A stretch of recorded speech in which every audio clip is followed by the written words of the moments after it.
Olá pessoal, meu nome é Henderson, eu sou psicólogo e eu atendo pela abordagem da psicanálise, mais especificamente a psicoterapia breve de orientação psicanalítica. Eu sou Bruno, também psicólogo, atendo pela cognitivo-comportamental, também conhecido como TCC. E o tema de hoje é: o que é ou não doença segundo a psicologia? Como referência, a gente vai utilizar esse livro aqui que vocês estão vendo, Manual de Psicopatologia do Elie Cherniot. Esse livro, logo no início, ele aponta algumas questões que podem ajudar a gente a entender o que é ou não doença. A gente dividiu isso em 3 critérios, a gente vai estar explicando ao longo desse vídeo. O primeiro critério para diferenciar o que é ou não doença, o que é ou não patológico para a psicologia, pode ser o critério de quantidade. Quantidade é um bom critério, a gente sempre utilizou isso daí. Por exemplo, se você está numa sala com 20 pessoas e tem uma pessoa tossindo, você deduz pela quantidade que aquela pessoa que está tossindo é quem provavelmente deve estar doente. Então, quantidade sempre foi um bom critério. Porém, não necessariamente ele serve para tudo. Por exemplo, se você pensar que a maior parte da população mundial tem cárie, usando essa lógica de quantidade, doente seria aquele que não tem cárie. Então você vê que esse critério ficou meio falho, ele não preencheu 100% das questões. E usando agora mais uma questão da psicologia, por exemplo, pessoas com QI 180, é uma quantidade irrisória da população. E não são pessoas adoecidas, não é considerado patologia uma pessoa ter um QI alto. Então você vê que quantidade não basta. Então a gente vai para o segundo critério. O segundo critério é o critério de sofrimento. É muito comum no meio da medicina esse critério funcionar muito bem. Então você chega no médico, ele vai perguntar onde dói, você vai, por exemplo, e você vai comentar com ele sobre esses sintomas de sofrimento. Seja lá qual for, a dor foi só um exemplo. Mas quando a gente vai para o ambiente da psicologia, isso é um pouco diferente. Por exemplo, se você pegar uma pessoa que está no estado de mania, uma pessoa nesse estado ele não consegue sentir sofrimento, ele sempre está muito bem, muito bem, a ponto de não conseguir nem prever a longo prazo ou médio prazo consequências para as ações que ele toma. Então assim, a pessoa vai lá no shopping e ela faz um monte de compra, está se sentindo ótimo fazendo compras, mas ela não consegue ver a possibilidade de prejuízo que isso vai trazer para ela um pouco adiante, entende?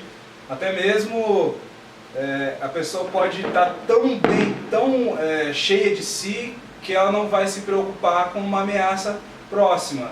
Se deparar com um assaltante armado, ela vai achar que ela é tão capaz de fazer qualquer coisa, resolver tudo e reagir a um assalto, por exemplo.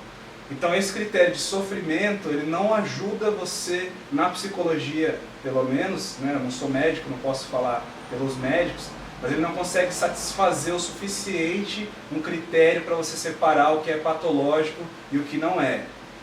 Depois disso ainda tem o terceiro critério, que já envolve uma questão mais sociocultural. Em primeiro lugar, você percebe que por ser uma questão sociocultural e a cultura se altera com o passar do tempo e conforme as circunstâncias vão acontecendo. Por exemplo, antigamente se utilizava da sangria para tratar alguns tipos de doença, e hoje em dia a gente sabe que isso não serve de nada.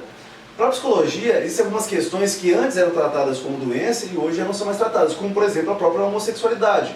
Antigamente, os homossexuais por vezes eram rechaçados, eram tratados como pessoas perversas. A própria psicanálise, que é a linha que eu sigo, já tratou alguns indivíduos que eram homossexuais como sendo indivíduos perversos. E hoje a gente sabe que essa não é a configuração adequada. Como a gente sabe, a cultura é viva. A cultura ela não é uma coisa que vai ser sempre a mesma para sempre. Então, de acordo com a evolução científica, ideológica que vai acontecendo na sociedade, a cultura também vai se transformando.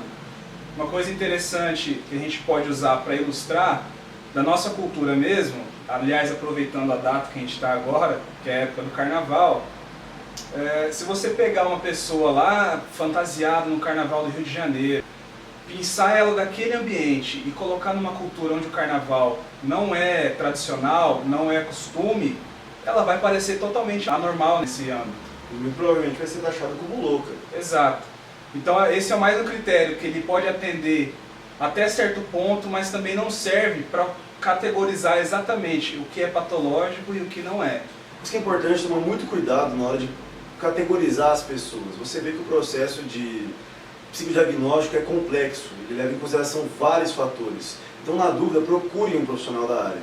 É importante lembrar que, apesar da psicologia não ser uma ciência exata, ela ainda continua sendo uma ciência. Então, fazendo um julgamento pelo senso comum, sem o conhecimento técnico da psicologia, pode acabar prejudicando você mesmo ou outras pessoas que você gosta.